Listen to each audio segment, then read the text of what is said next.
আমাদের মধুমতি নদীর শোল মাছের ঝোল রান্না করব। তো চলুন শুরু করা যাক। আসসালামু আলাইকুম রহমতুল্লাহ। আমি সীমা বলছি সীমারেখা থেকে। তো প্রথমে তেল গরম করে নিলাম, এরপরে পেঁয়াজ দিয়ে দিলাম পরিমাণ যতটুকু দরকার পরিমাণ মতো দেওয়ার পরে একটু নরম হওয়া পর্যন্ত অপেক্ষা করব। এরপরে দিয়ে দিব লবণ, তারপরে দিয়ে দিব হলুদ গুঁড়া যতটুকু দরকার আর কি। এরপরে সামান্য পরিমাণ, একদম সামান্য ধনিয়া জিরার গুঁড়া দিয়ে দিব।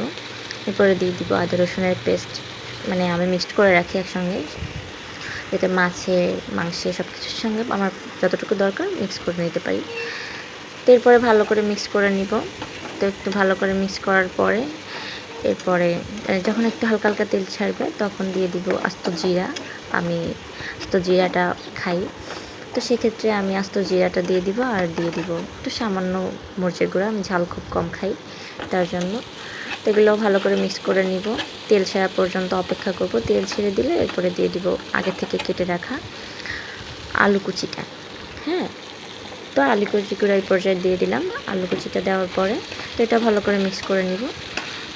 মিক্স করার পরে সামান্য পানি দিয়ে এরপরে দিয়ে দিব আগে থেকে কেটে ধুয়ে রেখেছিলাম শোল মাছটা, তো সেটা দেওয়ার পর ভালো করে মিক্স করব। পরের পার্টটা আসলে নাই, তো দিতে পারলাম না।